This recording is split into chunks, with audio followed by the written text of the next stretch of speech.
Capone is a movie released in 2020, directed by Josh Trank. It tells the story of Al Capone's final year of life after being released from Alcatraz. Tom Hardy plays the titular role of Al Capone, and he's supported by Matt Dillon, Linda Cardellini, and Jack Lowden. When I first heard that Josh Trank was making another film, I was admittedly excited. Fran Forstick was a total disaster, and I wanted to see Josh Trank redeem himself. He has shown potential, with Chronicle being an example of this. He needed another great movie to put him back on the map. I first watched the trailer for this movie, and I heard the lines, "Do you know what the difference is between Adolf Hitler and Al Capone?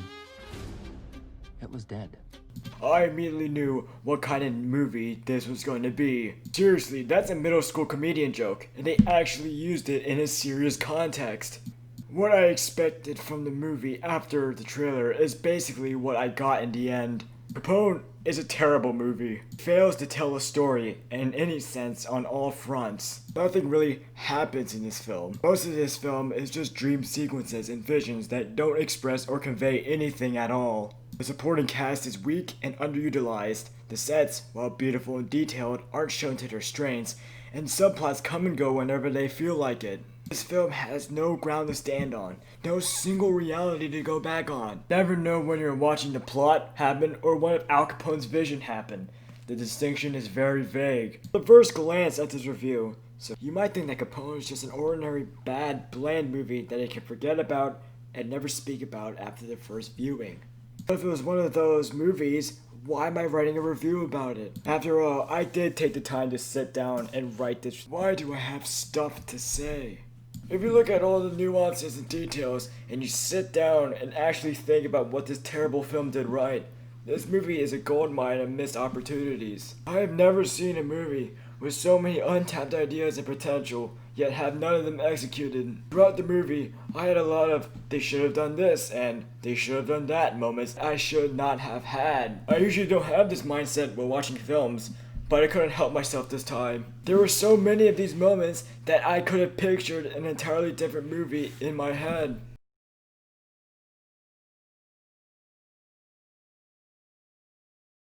Capone starts off rather strangely. After the opening cards and background details, follow Al as he walks through his house, scared. As he walks down the dark corridors of his house, he holds his weapon readily. He opens a closet, and suddenly a kid pops out, and Al starts chasing her. More kids arrive, and they too start chasing Al through his house, and eventually through his yard. The kids overpower him there, and they force Al into the mud. I've got to ask a question at this point.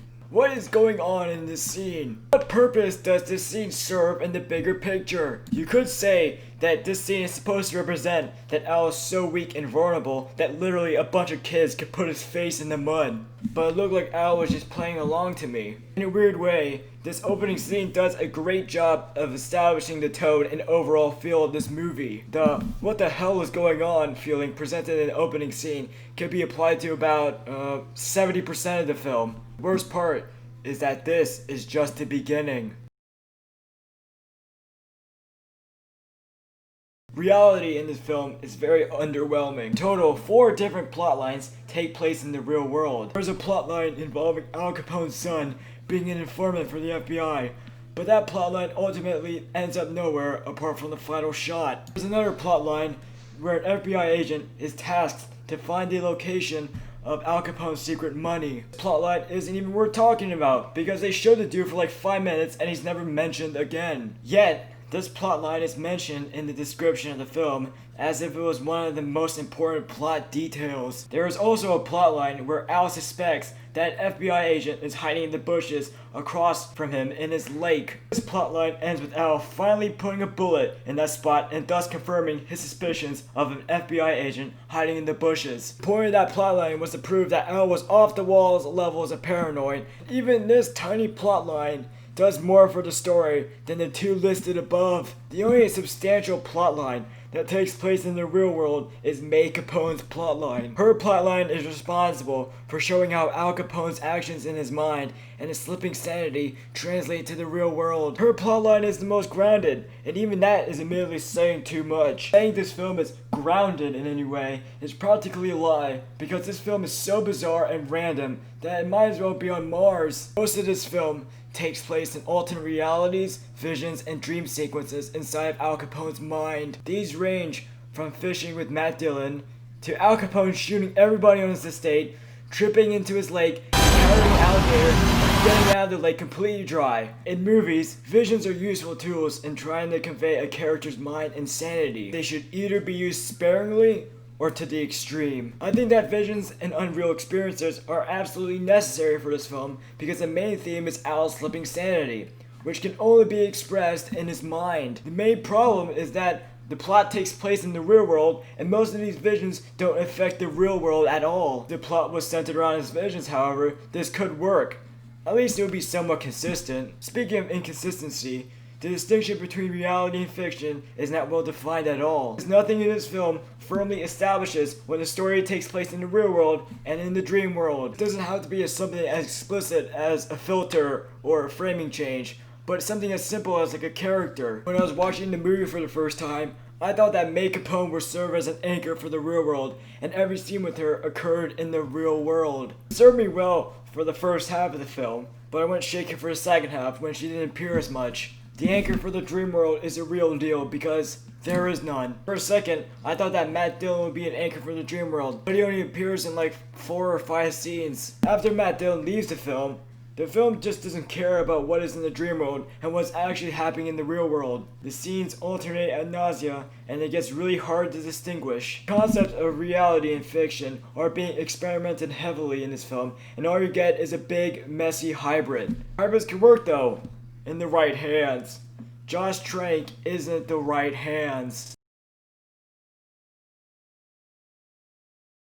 In case you don't know, in addition to directing the film, Josh Trank also wrote and edited the film. Trank chose not to use a standard 3-act structure of a movie when writing this film, so breaking it down standardly is nearly impossible. There is no initiating event, rising action, climax, and falling action to speak of. This style of writing is commonly used in counterculture films, such as Call Me By Your Name and Birdman. The problem with Capone's use lies in the fact that this film is not structured at all. Even in the visions, most of the scenes don't meet the bare requirements of adding a scene in the movie, which is adding to / establishing the tone or mood. In the real world, nothing really happens in this film that would be substantial, other than various small events. I'm not saying that every film has to have events in them, as John Dillman, 23, Quality Commerce 1080, Bruxelles. This movie, a movie about a woman doing her daily chores, actually works in the end. Both the tone and the mood are all over the place in this film. It tried to cover all of the genres in the spectrum.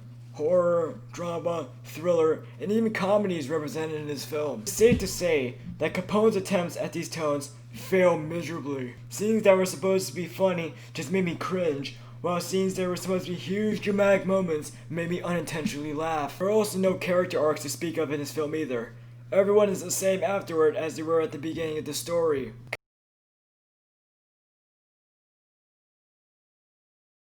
This review is over 1,000 words at this point, and I still haven't talked about this topic. As you can tell from the tone of my voice, I'm very excited to talk about this. The topic in question is Matt Dillon's character, Johnny. The first scene with Matt Dillon is him receiving a call from Al in Cleveland. I thought this film took place in Florida. Going back to talking about the distinction between reality and fiction, this complicates the matter even more. I thought that all dreams took the perspective of the person dreaming. So why and how would you have a vision through someone else's consciousness? Why would you include this unnecessary establishing scene in the movie? Well, it's just another addition to the list of unnecessary scenes in this movie. Johnny is thought to be a real person until May hears and sees Al talking to himself. From this point on, Johnny makes 2 more appearances in the film. Al has a spooky vision of the past in which he reenacts the execution of someone, who turns out to be Matt Dillon. Johnny's last appearance in the film may be the worst scene in the entire film. Not because I didn't enjoy it or had a problem with the technical details,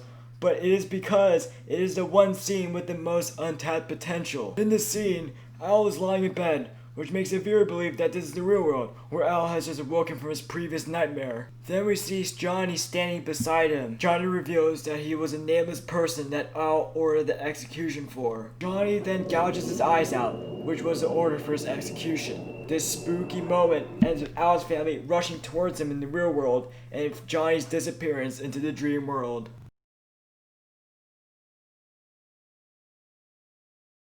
The last scene with Johnny presents an interesting idea that could have been tapped on. It establishes that Johnny wishes a name that Al created in his mind since he didn't know his real name, and Matt Dillon is just one of the thousands of nameless people whose deaths were connected to Al. Al ordered his death, yet he didn't know his name. They should have established this fantastic idea earlier, or at least used it more. My view of Matt Dillon from that point on was that he would act as an antagonist who was responsible for all of Al Capone's nightmares. Matt Dillon could have been the single manifestation of all the nameless people who were indirectly murdered by Al Capone. In the actual film, Matt Dillon manipulates Al into becoming a friend of his, and then he later backstabs him. This shows that these nameless people have souls and personalities as well, and if Al Capone got to know them, he wouldn't have ordered their deaths. Matt Dillon could have been the main source of guilt for Al, using that guilt to stalk and torture Al in his visions. Matt Dillon could have served as this film's twist antagonist. Of course, this film does none of this, and instead, this great idea is wasted on one scene.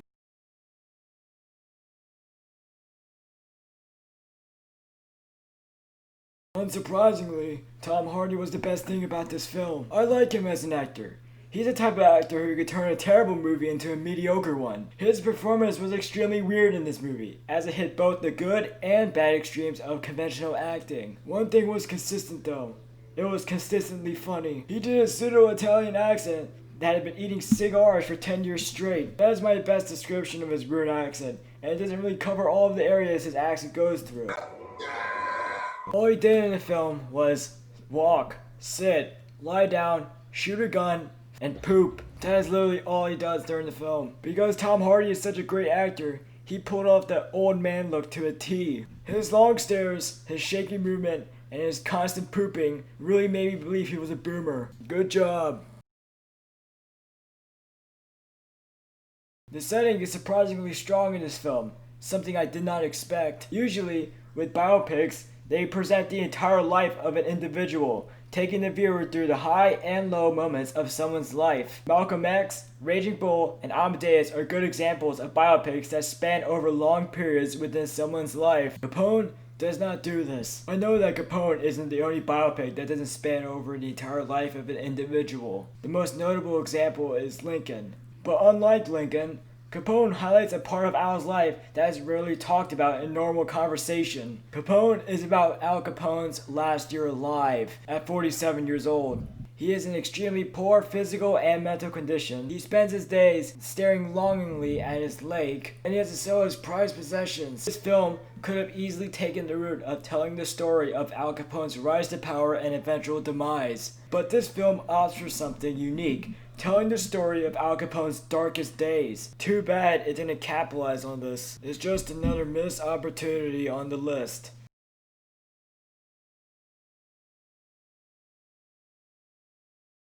Many people, including myself, have compared Capone to another abomination of a movie, Gotti. At the surface level, this comparison seems completely fair. They both have A-list actors portraying notorious gangsters with their last names being the title of the films. But they do have their fair share of differences as well.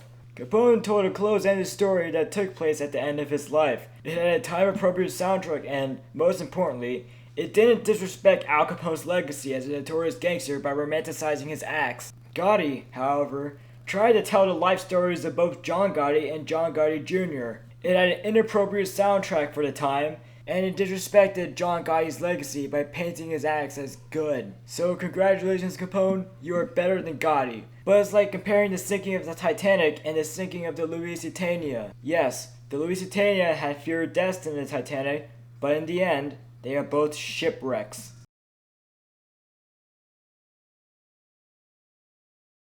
The comparisons between Capone and other movies don't end at Gotti. It is the inferior version of so many better gangster movies, most notably Goodfellas, Once Upon a Time in America, and The Irishman. If you think about it, they are all gangster films that center around a single personality as they deal with the struggles of life before, during, and after the mafia. The difference between Capone and these films is rather obvious. They are good movies, Capone is a bad movie. So don't watch Capone. Watch these other movies instead. Capone was released after The Irishman, which is said to be the end of the golden age of gangster films. This movie is further proof that this age is truly over. Capone is an interesting movie. It has some great ideas lying underneath the surface, but it is never dug up. I wanted to see Josh Trank make a grand comeback with this film. I really did. But after watching, I doubt he will ever be behind a camera ever again. I give Capone a 4 out of 10.